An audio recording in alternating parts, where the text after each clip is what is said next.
오늘 저희가 함께 나눌 말씀은 9절 말씀인데요. 우리 9절의 말씀을 한 번 더 같이 읽겠습니다.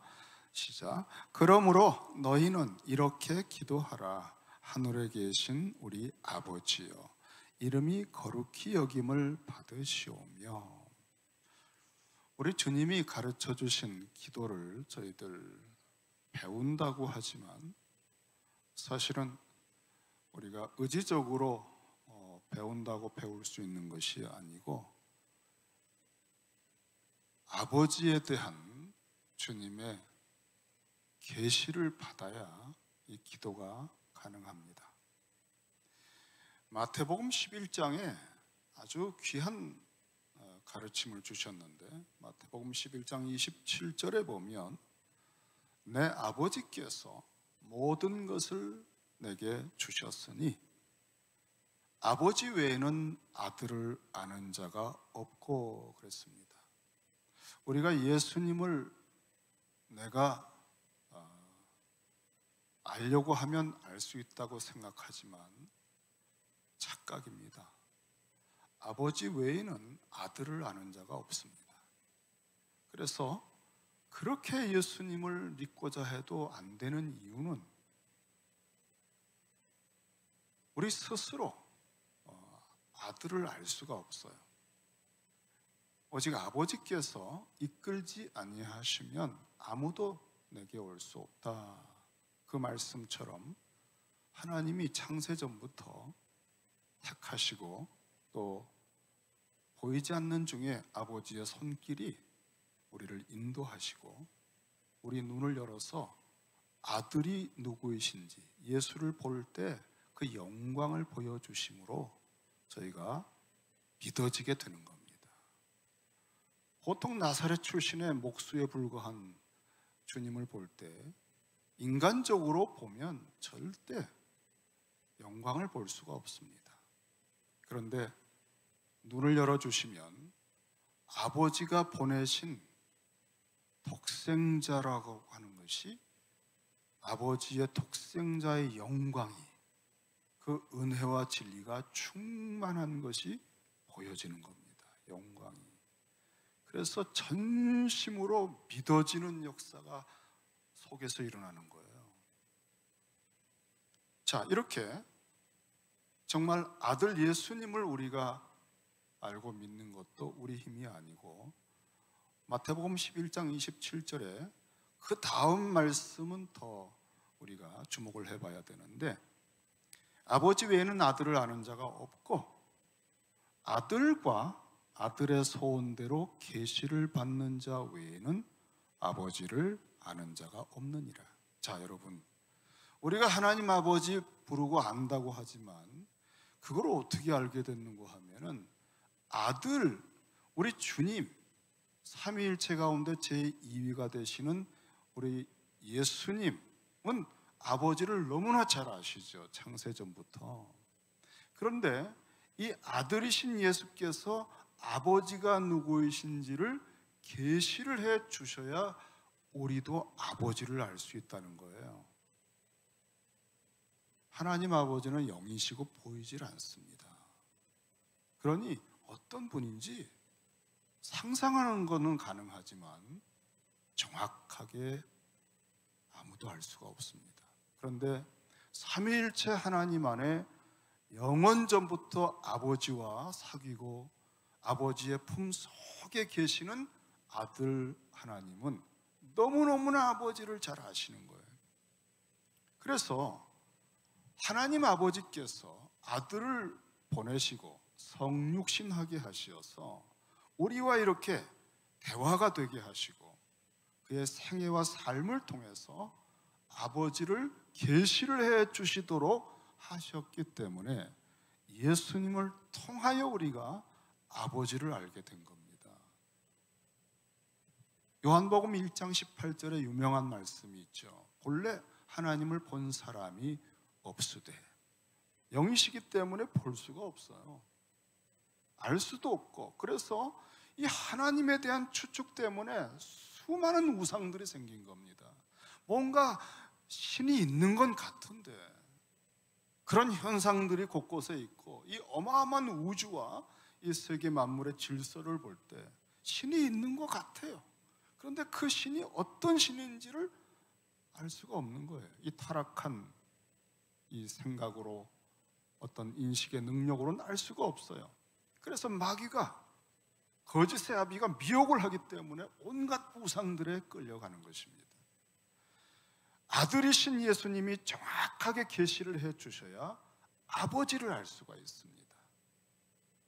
본래 하나님을 본 사람이 없으되, 요한복음 1장 18절에 아버지의 품 속에 있는 삼위일체 하나님으로 아버지를 너무나 완벽하게 하시는 아들, 이 독생하신 하나님이 성육신에서 하나님 아버지를 완전하게 나타내 주셨다, 그렇게 말씀한 것입니다. 그래서 이 성육신하신 주님을 통해서 아버지를 알 수 있는데, 제자인 빌립이 아버지를 보여주십시오 그랬더니 주님이 너무나 어이없어 하시는 말씀이죠. 내가 이렇게 오랫동안 너희와 함께 있었는데 아버지를 보이라고 하느냐? 나를 본 자는 아버지를 보았느니라. 우리 주님을 통해서 아버지를 알게 되는 것입니다. 그래서 이 하나님 아버지에 대해서 우리 주님이 가르쳐 주시고 계시를 해 주시는 거예요. 자, 그래서 주님의 전 생애의 목적은 거의 한 가지라고 볼 수 있습니다. 여러분, 요한복음에 십자가를 앞두고 마지막 대제사장의 기도라고 하는 아주 장엄한 기도를 드리시는 요한복음 17장 유명한 기도가 있죠. 거기에서 당신이, 예수께서 이 땅에 오셔서 무엇을 하셨는지를 아주 요약을 해서 말씀을 해 주셨습니다. 요한복음 17장 4절에 보면 아버지께서 내게 하라고 주신 일을 내가 이루어, 이 땅에서 이루어, 이제 십자가를 앞두고 계신데 다 그거 이미 그렇게 이루는 것으로 말씀을 포함해서 아버지를 이 세상에서 영화롭게 하여 싸우니 그랬어요. 자, 여러분, 오늘 주기도문의 첫 번째 간청이 뭐냐? 아버지의 이름이 영화롭게 되길 바란다는 거거든요. 이거를 우리가 할 수 있다고 생각하지 마시고요, 유일하게 하실 수 있는 분이 누구 있는데 바로 아들 하나님이십니다. 왜냐하면 우리는 죄를 졌기 때문에, 죄인들이기 때문에, 또 예수님을 만나기 전에는 허물과 죄로 죽었기 때문에 아버지도 알지 못하고 아버지를 영화롭게 하는 일은 티끌도 못해요. 그래서 이 주기도문의 세계가 우리에게는 캄캄한 세계입니다. 주님이 주기도문을 우리에게 가르쳐 주시고 이것이 가능할 수 있도록 우리 속에 덮인 수건을 벗겨주시고 아버지를 알게 하시고, 그 다음에 당신의 영을, 아들의 영을 우리 속에 부어주셔서 아빠, 아버지라고 부르면서 아, 이런 세계가 있었구나, 아들 예수께서는 이런 기도를 하고 계셨구나 하는 걸 계시로 알게 되는 거예요. 그래서 여러분, 주기도문 우리가 평생 외우고 들었고 안다고 생각하지만 사실은 거의 모릅니다. 여러분, 안다고 하니 이게 문제입니다. 그러니까 주기도문을 가지고 기도를 못하는 거예요. 안다고 생각하는데 모르거든요. 이건 특별한 은혜로 주신 하나님의 아들 그리스도의 선물이에요. 이걸 내가 의지로 할 수 있다고 할 수 있는 게 아니고, 아버지를 알려주시는데 그전에는 아버지를 알 수 없고 우상을 섬기고 온갖 미혹을 받았고 허물과 죄로 죽었던 우리, 오직 홀로 주님, 아들 예수님만 이 땅에서 공생애를 통하여 아버지의 이름이 높여지게 하신 겁니다. 오늘 제가 여러분에게 드리고 나누고 싶은 말씀은 뭐냐? 주기도문은 본래 우리가 드릴 수 있는 기도가 아니었다는 거예요. 그럼 이건 뭐냐? 이거는 예수님만 홀로 가능했던 기도다. 죄가 없으신 예수님, 아버지 하나님을 너무나 잘 아시고 아버지의 영광을 온전히 아시기 때문에 아버지의 뜻대로 아버지의 이름을 불러드리고 합당하게 아버지를 기쁘시게 해드리고 순종해드리며 아버지를 영화롭게 해드릴 수 있는 유일한 분은 예수님, 하나님의 아들 예수님이었다. 왜 이런 일이 벌어지느냐? 원래 여러분, 이스라엘 백성이 하나님의 아들이요 장자로 부름을 받았습니다. 아브라함의 자손들로. 그렇죠? 아브라함이 부름을 받은 본토 친척 아비집은 바벨탑 문명권이고 세계사의 문명의 발상지지만 그들은 창세기 3장 이후에 타락한 인생들이 만든 제국이기 때문에 달신을 숭배하고 우상을 숭배합니다. 그래서 아브라함을 거기서 뽑아내신 거예요. 본토 친척 아비집에서. 그리고 가는 곳마다 예배를 드리는 제단을 쌓고 여호와 이름을 부르게 하시면서 온 열방이 이제 하나님을 영화롭게 하는 이 회복을 통해서 복을 받게 하시려고 아브라함을 부르셨고, 이 아브라함의 자손이 애굽에 들어가서 이제 노예살이 할 때에 이 민족을 출애굽시켜서 하나님을 온 열방 가운데 예배하는 민족이 어떤 것인지를 보여주는 열방의 빛으로 제사장 나라로 만드신 겁니다. 근데 그들을 하나님이 내 아들 내 장자를 보내라 바로에게 명하신 걸 보면 하나님을 아버지로 부를 수 있는 특별한 친밀함의 세계를 계시해 주시는 이 민족이 그 특혜를 받은 거예요. 그래서 하나님의 이름이 거룩히 여김을 받을 수 있는 첫 번째 기회가 이스라엘 민족에게 있었습니다. 하나님의 이름, 그걸 알아야 그 하나님의 이름을 부르며 높일 거 아니에요. 그래서 그 이름을 알아야 그 이름을 의지하고 그 이름의 덕을 보면서 열방 가운데 제사장 나라의 역할을 할 거 아니겠습니까? 그래서 하나님이 이스라엘 백성에게는요 계시를 주시는 거예요. 당신의 이름을, 온 고대 근동은 우상을 숭배하지만 거기서 건져내셔서 진짜 하나님이 누구신지를 당신을 계시를 해주고 그 이름을 알려주시는 것이 이스라엘 민족입니다. 그런데 이스라엘 민족을 이제 출애굽을 하실 때 특별한 말씀을 하셨어요. 출애굽기 6장에 보면은 6장 3절에 내가 아브라함과 이삭과 야곱에게는 전능의 하나님으로 엘샤다이, 전능의 하나님으로 나타났으나 이름을 족장 시대에는 하나님이 당신의 이름을 엘샤다이, 전능하신 하나님으로 이름을 계시를 해 주셨어요.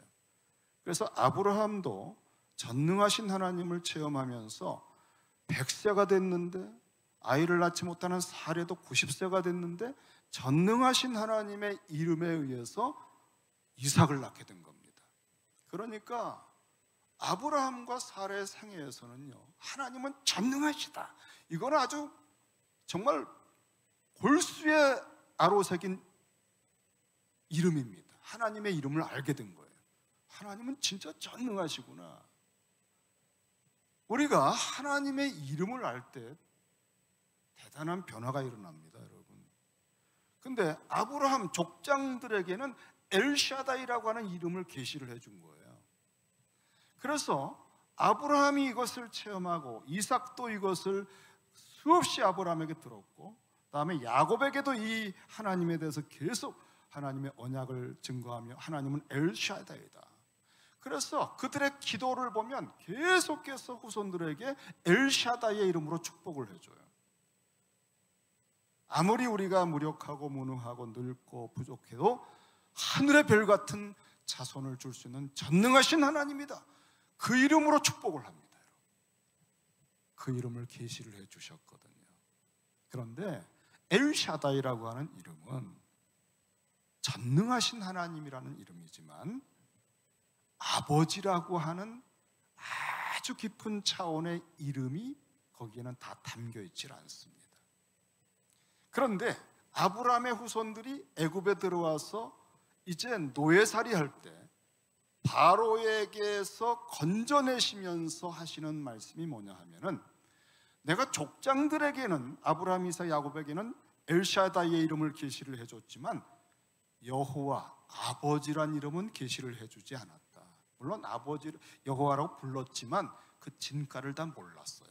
그런데 이제 이 애굽에서 출애굽을 하는 과정을 통해서 내가 온 열방 가운데 내가 이스라엘의 하나님이 엘샤다일 뿐 아니라 여호와, 아버지 하나님이라는 것을 내가 계시를 해주겠다 그러셨어요.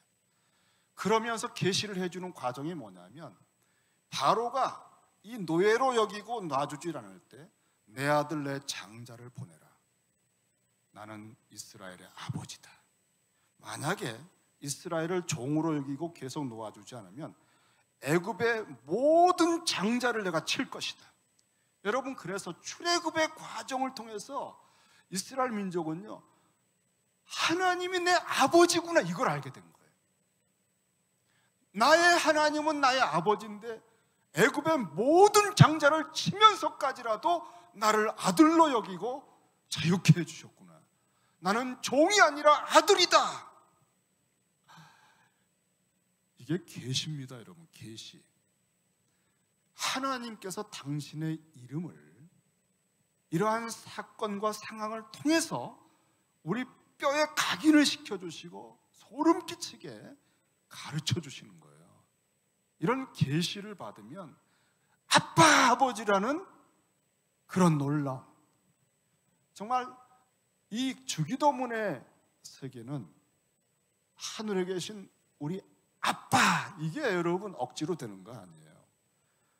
그리스도의 십자가를 통해서 진짜 유월절을 체험하고 하나님이 내 진짜 아빠로구나, 이거를 체험하고 예수님을 통해서 아버지의 이름을 계시받은 사람만, 십자가를 통과한 사람만 주기도문을 할 수 있게 된다는 것입니다.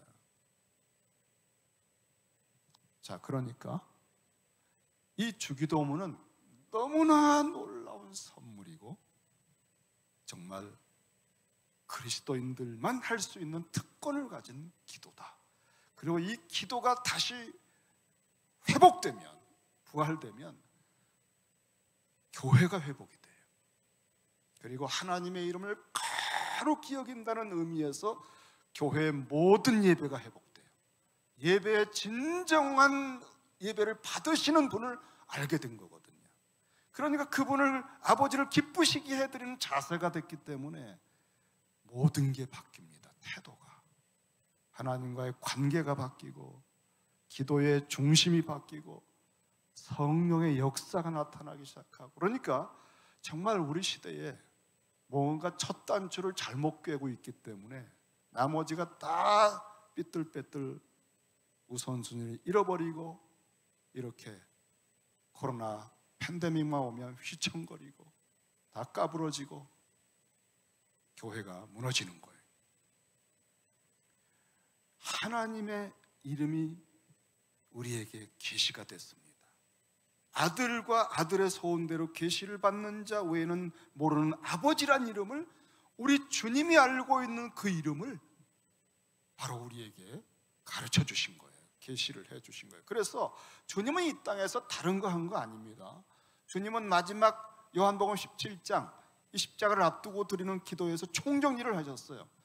주님이 당신이 뭐 하셨는가? 요한복음 17장 6절에 보면 세상 중에서 내게 주신 사람들에게 내가, 우리 예수님이 아버지의 이름을 나타내었나이다. 하나님이 아버지라고 하는 것이 무슨 뜻인지를 계시를 해줬다는 거예요. 세상 중에서 내게 주신 사람들입니다, 여러분. 이건 아무한테나 하나님이 아버지라고 하는 게 아니에요. 여러분들에게만 하나님이 아버지, 너의 아버지다, 우리 아버지라고 불러라, 기도할 때 아빠라고 불러라. 무한대의 아빠의 모든 것이 너의 것이다, 너는 그 상속자다. 이런 정말 그 진가를 다 알면은 까무러칠 만큼 어마어마한 세계의 그 열쇠를, 아버지란 이름을 여러분에게 계시를 해주셨다. 세상 중에서 내게 주신 사람들에게 내가 아버지의 이름을 나타내었나이다. 그리고 요한복음 17장 26절에서는 주님의 전생의 공생애가 뭘 하셨는가 요약을 했습니다. 내가 아버지의 이름을 그들에게 알게 하였고, 주님은 십자가 이전에 가르침을 통해서, 그리고 표적을 통해서, 그분의 성품을 통해서 하나님이 이처럼 너희를 사랑하고 계시다, 하나님 아버지는 이런 분이다라고 하는 것을 끊임없이 계시를 해주셨어요. 그리고 이제 내가 아버지의 이름을 그들에게 알게 하였고 지금까지 또 알게 하리니, 이것은 이제 바로 임박해 있는 십자가와 부활입니다.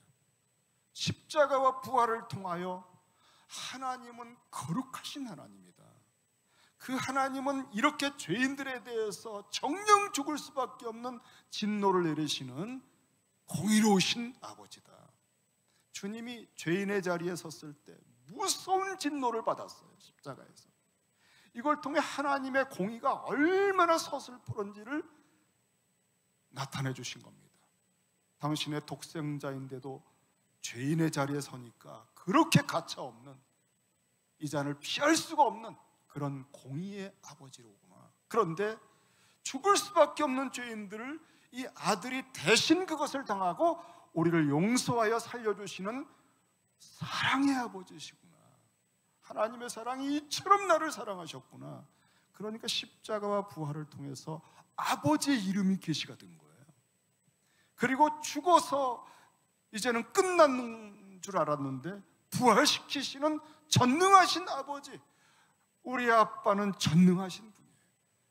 직장과 비즈니스와 우리의 모든 게 끝났어, 나는 절망이야, 나는 정말 이젠 폐인이야, 나는 매장됐어, 부활할 수 있습니다. 우리 아버지가 전능하시기 때문에 우리가 하나님 아버지를 제대로 부르고 알기 시작하면은 정말 모든 걸 더해 주신다는 말씀이 지나친 말씀이 아니에요. 그러니까 아버지는요, 당신을 진짜로 신뢰하고 부르기를 기다리고 계신 거예요. 왜냐하면 다 더해 줄 수 있거든요. 있어야 할 걸 아시거든요. 그러니까 먼저 당신을 구하면 되는데, 이게 우리는 그냥 그 문제에 집착하면서 이방인들처럼 중언부언 하고 있으니 거기서 아무것도 일어나질 않습니다. 하나님께 집중해서 골방적 기도를 드리지 못하고 사람들이 나를 어떻게 보나 이렇게 하니까 이 아버지와의 교통이 일어나지 않으니 아무것도 해결이 안 됩니다. 기도는 했는데, 기도는 한 것 같은데, 기도해도 응답은 없다, 뭐 이런 얘기나 자꾸 하게 되고, 마음에 기도해도 안 됐다고 하는 상처만 자꾸 쌓이고, 진짜 아버지 앞에 나아가는 기도, 이게 주기도문이에요. 그러니까 여러분, 정말 인생 한번 회복을 해야 되겠습니다. 올해는요, 진짜 기도하는 뜻을 정하세요. 다니엘처럼 이 바벨론 시대 같은 때에 뜻을 정하세요. 하늘을 향하여 문을 여세요. 아버지를 바라보세요. 여기 하늘에 계신 우리 아버지요 그랬잖아요, 여러분. 마태복음에서 이 산상본 중심에 있는 주기도문을 배우기 전에 어떤 일이 벌어졌는지 아세요? 주님께서 십자가의 죄인들을 대신하여 죽고 다시 살아나시는 것을 예표하는 세례를 받으시고 물에서 올라오실 때에 하늘이 열렸다 그랬어요. 그 하늘 보좌에 아버지가 계시는데 성령을 부으시고 너는 내 사랑하는 아들이라, 내가 너를 기뻐하노라 그러셨거든. 그러니까 이 주기도문은 이미 열린 하늘의 아버지를 향하여 그리스도 안에서 드려질 수 있는 기도의 시대가 된 겁니다. 이건 세례 요한의 기도, 바리새인들의 기도, 이방인들의 기도하고는 차원이 다른 정도가 아니에요. 이건 완전히 새로운 세계입니다. 이건 특혜를 여러분이 받은 정도도 부족한 편이에요. 이렇게 하늘에 계신 우리 아빠, 열려진 하늘을 성령의 교통 가운데 아빠를 부르는 새 언약 백성들로 이제는 아들이기 때문에 상속자예요. 하나님의 나라가 임하소서. 여러분 나라입니다. 여러분이 상속받을 나라입니다. 이게 무슨 남의 무슨 그 제목기도 억지로 배워서 주기도문 뭐 해야 되나 의무다 이런 거 아니에요. 여러분, 여러분의 나라, 여러분이 상속받을 나라를 위해서 기도하는 거예요. 이러한 실상을 우리가 이렇게 다시 한번 정리하고 확인하고, 우리 기도가 정말 아버지를 기쁘시게 하는, 그래, 이 기도 자체가 예배는 거예요. 아버지, 아빠, 이 부름 자체가 그 아빠가 너무너무 즐거워하시고 영광을 받으시고, 왜냐하면 이 아빠라는 말 속에 그리스도의 십자가의 공로가 바탕이 되어 있기 때문에 가능하거든요. 그러니까 이 아빠를 부를 때는 하나님 아버지가 우리를 보실 때 막 감격스러우신 거예요. 너가 내 아들 그리스도의 그 공로를 온전히 의지하고 이제 새 언약의 피에 힘입어서 나를 담대하게 아빠라고 부르는구나. 너는 정말 이제 종이 아니다. 내가 준 은혜를 흠뻑 받아냈구나. 너의 그 자유한 모습이 나에게는 영광이요 기쁨이다. 우리가 여러분 하나님 아버지가 그리스도 안에서 주신 은혜를 온전하게 여기고 영원한 무게로 느끼며 합당하게 아빠를 불러드려야 영광을 받으시는 거예요. 그래야 아빠도 당신의 독생자까지 보내서 다 치러주신 은혜에 그 반응에 무한한 합당한 영광을 받으시고 기뻐하시죠. 이러한 하나님의 세계를 우리가 우리 주님을 통해 오늘 주기도문으로 다시 정리하고 있습니다.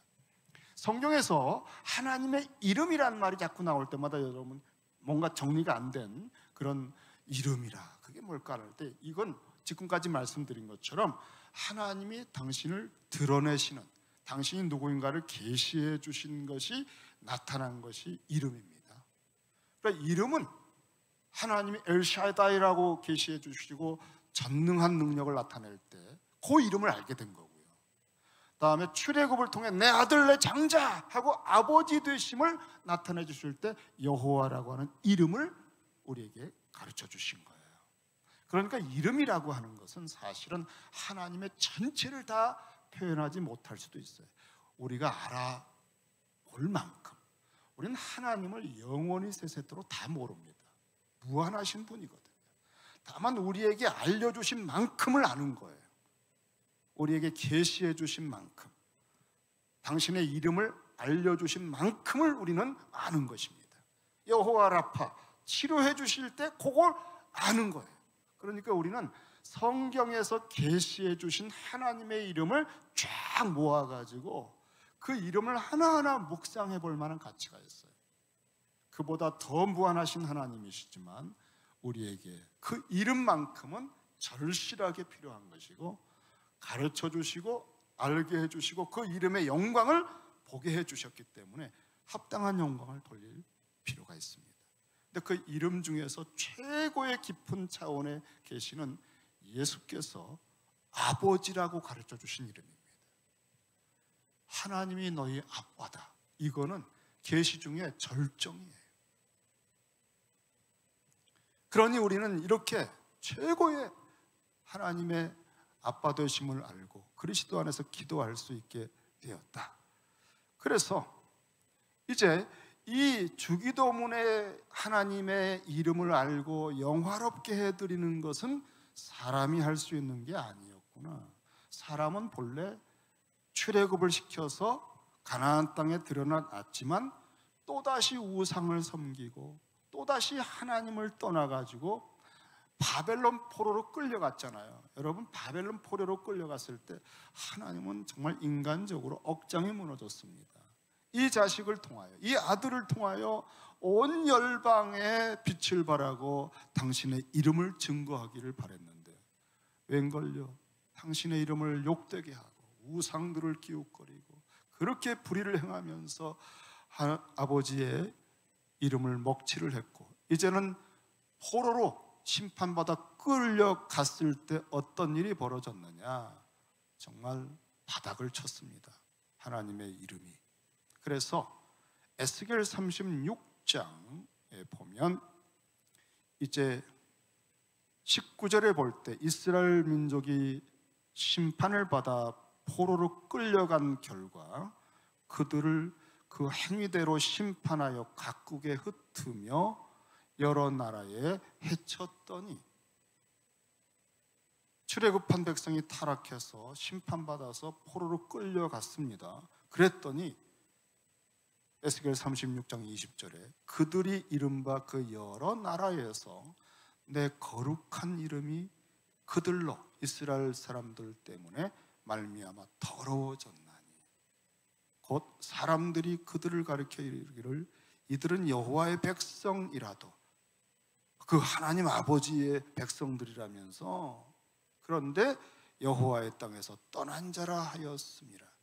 그러니까 그 출애굽을 시켰던 위대하신 하나님 아버지라고 하는 그 이름에 다들 놀라고 떨었는데, 이제 보니까 그 백성이라고 하는 자식들을 보니까 이거는 포로로 끌려가 있는 거예요. 그러니 하나님 여호와라고 하는 것이 별거 아니구나. 완전히 하나님의 이름이 짓밟힌 겁니다. 하나님의 이름이 그렇게 여김을 받으소서라고 하는 이 기도를 우리 속에 심어주시기 전에 어떤 일이 있었느냐. 하나님의 이름이, 아버지 되시는 그 이름이 그 백성들 때문에 완전히 먹칠을 했던 이 상황이 배경이에요.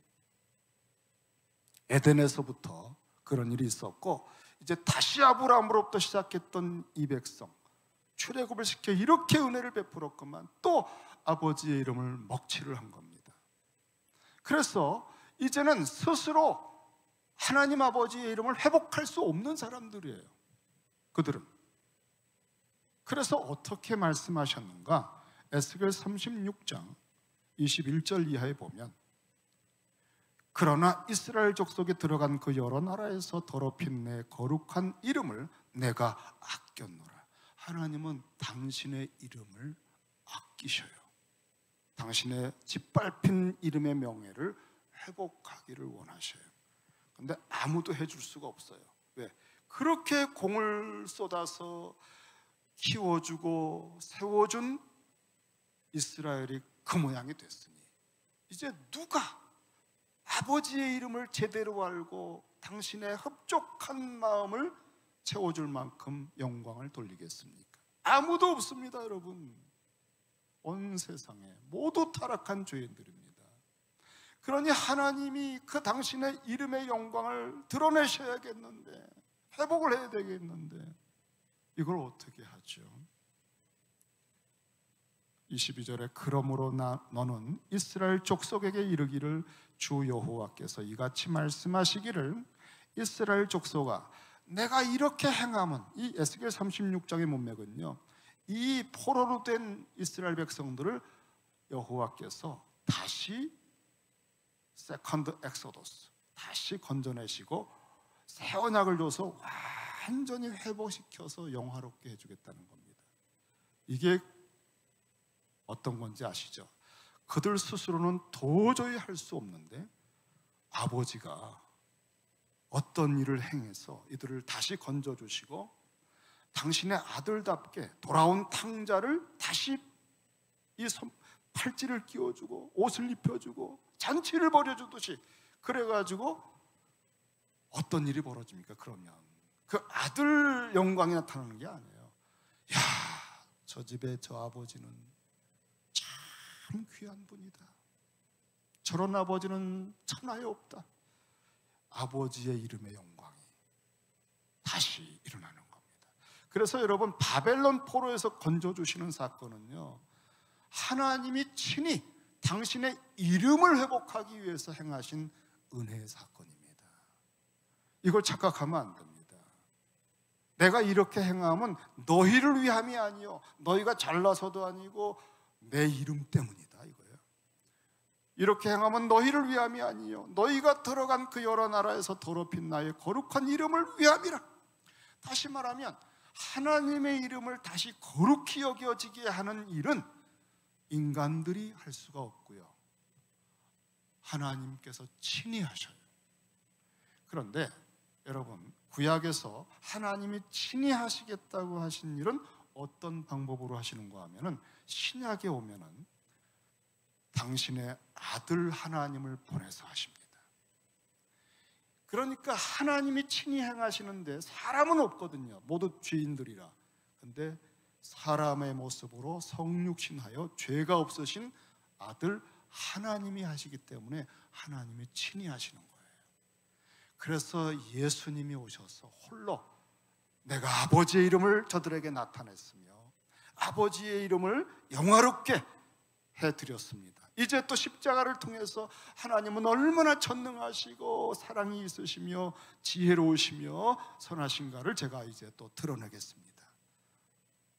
그러니까 여러분, 이 주기도문의 첫 번째, 하나님의 이름이 거룩히 여김을 받으시라고 하는 이 성취는 오직 한 분이 홀로 하셨습니다.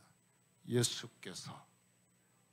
그분만 하실 수 있고, 그리고 아버지는 이 예수님을 통해서 정말 한 맺혔던 것, 당신의 이름이 짓밟히고 했던 것을 예수님께서 죽기까지 순종하시는데, 예수님이 이스라엘 민족을 대표해서 하시거든요. 아담을 대표해서 하시거든요. 그러니까 예수님 안에서 그 대표성으로 그 영광을 받으시고 죽기까지 순종하면서도 아버지를 높이는 아들을 통해서 그 모든 상한 마음이 씻겨져 나가고, 이제 이 예수님이 다 치루셔서 하나님의 영광의 온전함을 드린 그 공로를 믿는 백성들이 아빠하고 부르면 예수님 보는 것처럼 보시는 거예요. 우리 공로 아닌 겁니다. 여러분 아시죠? 너희들 때문이 아니라 내 이름 때문에, 그리고 내 아들 때문에. 그래서 예수의 이름으로 기도할 때, 예수의 이름 때문에 얻은 칭이라고 할 때 아빠가 그렇게 우리를 기뻐하시는 거예요. 예수의 이름으로 성화될 때, 마치 낳은 자식이 점점 자라가지고 아빠 아빠 할 때 그걸 보듯이 너무너무 기뻐하시는 거예요. 주님은 우리가 예수님을 닮아갈수록 말할 수 없는 영광을 받으십니다. 우리 시대에 아빠의 이름이 교회를 통해서 다시 짓밟힐 대로 짓밟혔어요.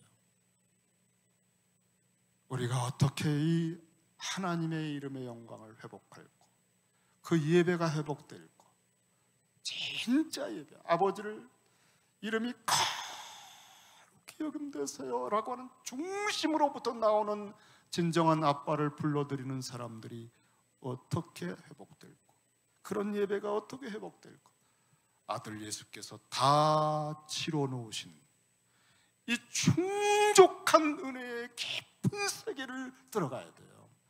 그 속에서 아들의 영을 받아서 아빠 이렇게 불러드리는 시작을 해야 됩니다. 이 주기도문이 바로 그 회복이에요.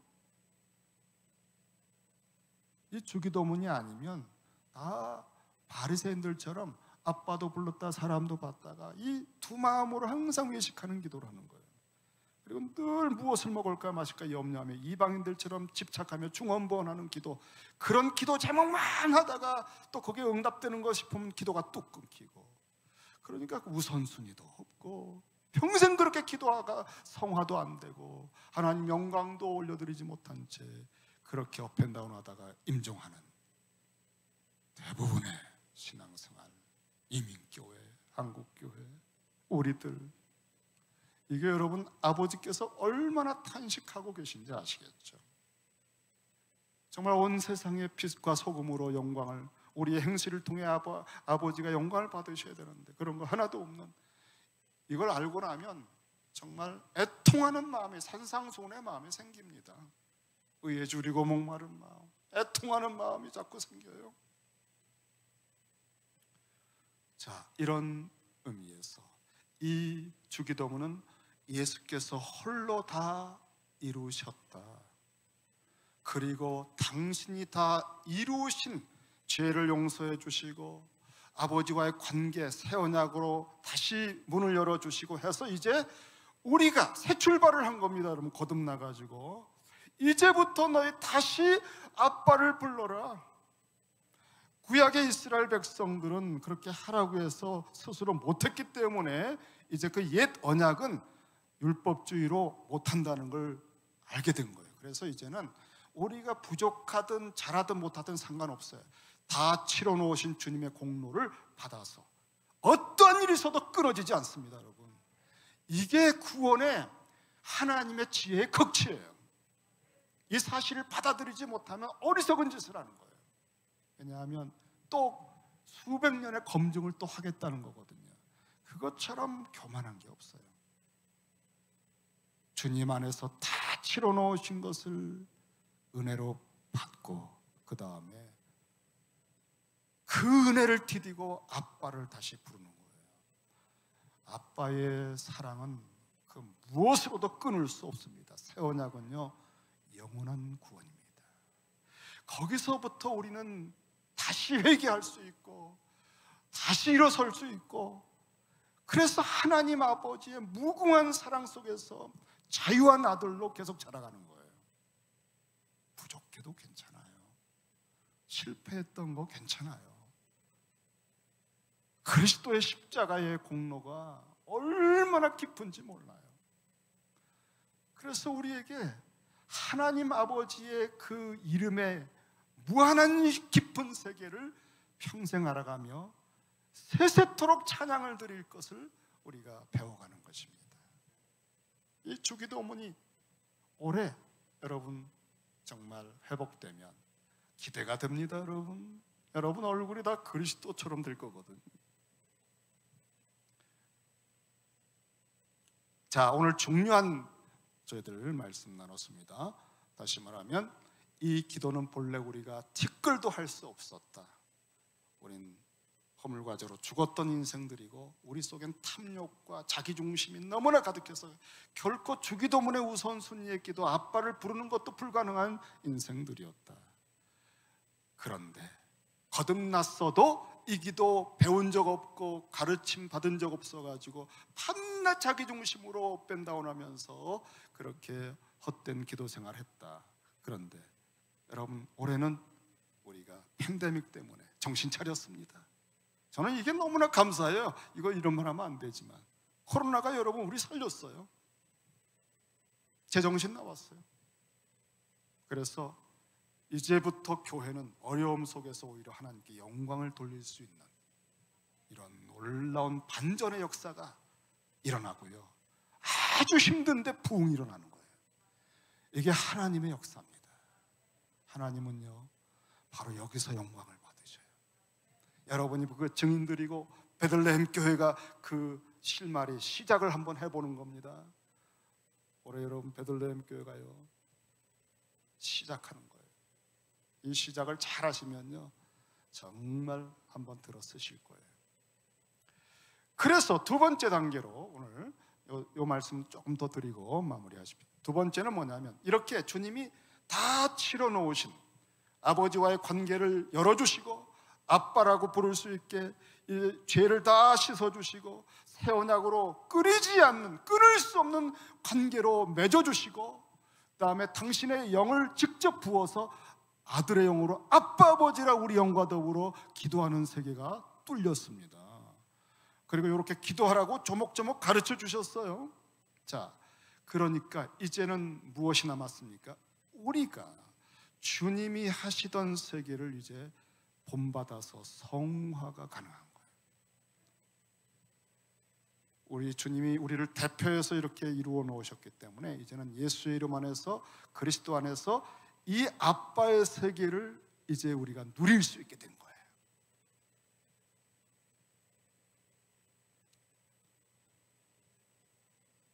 이제 우리가 하나님 아버지를 영화롭게 할 수 있습니다. 어떻게 할 수 있느냐?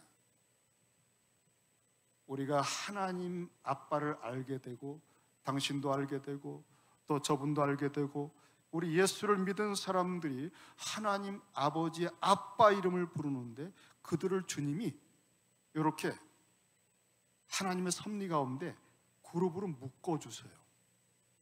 그래서 지역교회를 만드셔요. 그리스도를 머리로 해서 한 지체들로 묶어주셔요. 아프리카에도 교회가 생기고, 한국에도 교회가 생기고, 춘천에도 생기고, 시카고에도 생기고. 이래서 하나님은요, 절묘하게 이렇게 하나님의 섭리 가운데 사람들을 만나게 하셔서 한 지체가 되게 하십니다. 그러면 이 사람들은 다 그리스도 안에서 하나님을 아빠로 아는데 어떤 기도가 되느냐? 하늘에 계신 우리 아빠, 이렇게 불렀게 돼요. 공동체적으로. 그러니까 하늘에 계신 우리 아빠, 아빠의 이름을 그리스도의 십자가를 통해서 그 공의와 사랑과 지혜와 전능과 그 모든 걸 이름을 알게 됐기 때문에 이제 이 교회가 공예배 때, 주일 공예배 때 아빠에게 영광을 돌리는 예배가 되는 거예요. 이게 주일 공예배입니다. 하늘에 계신 우리 아버지요, 이걸 아는 백성들이 그리스도 안에서 거룩히 여겨드리는 예배, 이것이 공예배의 위엄이요 영광입니다. 그때 하늘의 수천 천만 천군 천사들과 함께 아들의 영들이 다시 장자들의 총회가 교통하는 거예요. 예배는 무궁한 신비가 있습니다. 바로 이 예배를, 공예배를 통해서 하나님의 이름이 거룩히 여김을 받는 일이 이제 시작이 된 겁니다. 역사 속에. 두 번째는 개인적으로 하나님을 아빠로 부르는 자녀들이 됐어요. 그래서 여러분들이 아들의 영을 모시고 예수님처럼 닮아가는 성화를 통해 여러분의 삶이 빛과 소금이 돼서 산 제사로 삶에서 아빠에게 영광을 돌리는 거예요. 여러분을 보면 아빠가 너무너무 즐거워하셔요. 우리가 살아가는 모습이 순종하며 뜻을 행하니까. 그래서 아빠가 영광을 받으시는 거예요. 우리 주님이 하셨던 게 바로 그런 부분이 있거든요. 죽기까지 순종하시고.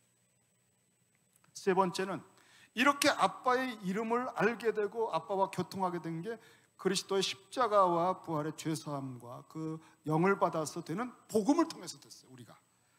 그래서 이 복음을 전하면 저분도 저 지역 오지도 하나님 아빠의 이름을 알게 되면서 영광을 돌리게 돼요. 그래서 바로 하나님의 나라가 확장되면서 복음을 전하고 선교하를 통해서 온 천하가 하나님 아빠의 이름을 높이게 되는 역사가 나갑니다. 그래서 복음을 전하라고 하시는 거예요. 절대 설득으로 되지 않습니다. 복음을 들은 사람들은 십자가에 연합돼서 아빠의 은혜를 알고 이름을 배워서 자녀가 됩니다. 그리고 하나님의 이름을 높이게 됩니다. 그러니까 이제 우리는 교회로 모여서 공예배를 통하여 개인적으로 빛과 소금의 산제사의 삶을 통해 그리고 복음을 이 지역의 열방에 전함으로써 아버지의 이름이 거룩히 여김을 받게 하는 일을 할 수 있게 된 것입니다. 주기도문은 그렇게 적용하는 거예요. 이 기도는 어마어마한 범위를 가지고 있어요. 마무리하면서 문제는 무엇인가 하면 이 그리스도는 바로 이를 위해서 평생 아버지의 이름을 증거하시고 사람들에게 아버지가 어떤 분인가 알리시고 아버지를 높이게 했던 이 한 맺힌, 에스겔서에서 보는 그 아버지의 한 맺힌 걸 풀어주시기 위해서 그 생애를 사시고 헌신하셨는데, 이러한 그리스도의 생애를 복음서에서 계속 보면서 주님의 영광을 닮아가는 그 영광을 보면 영광에서 영광으로 그 이중심이야마저 이렇게 아빠를 대해야 돼. 이 원형을 보지 못하면 이거 몇 번 감동받다가 또 자기를 보게 됩니다. 여러분, 거울 속에서 자기를 보면 내가 거듭난 하나님의 형상이고 목사를 할지라도 탄식이 나온다고 그랬죠. 우리 자신을 보는 것은 언제나 낙심이 옵니다. 그 거울을 보지 마시고요, 복음서라는 거울을 보셔야 돼요. 그 속에 하나님의 형상의 원형이신 그리스도가 있고 그 절정으로 영광스러운 주님의 표대가 있습니다. 그래서 그 복음서에 계신 그리스도를 계속 영광을 보고 영광에서 영광으로 가야 그 주님이 하시는 기도가 불일 듯이 일어나요. 주기도문이. 그래서 여러분, 복음서를 계속 보고 주님의 모든 행적을 따라가면서 그 아들의 영을 우리 속에서 충만하게 받아 주기도문을 하면 할수록 바로 이렇게 하나님의 영광을 돌리는 것이 회복이 되는 것입니다. 단순한데 거의 마지막 방법입니다. 정말 우리 시대에 정말 우린 주님이 하라고 하시는 대로 기도를 하고 주님의 생애를 닮아가는 게 인생의 목표이기 때문에 이렇게 여러분 올해 복음서를 읽으며 주기도문을 하면서 교회가 예배가 회복되고 여러분이 산제사의 삶이 회복되고 산상수훈이 회복되고 그다음에 전도와 선교가 회복되면 본질적인 회복이 돼요. 이게 부흥입니다. 여러분 생애에 이 아름다운 역사가 이제 주일부터 시작이 됩니다. 주일날 여러분 시작할 거예요. 할렐루야. 기도하십시다.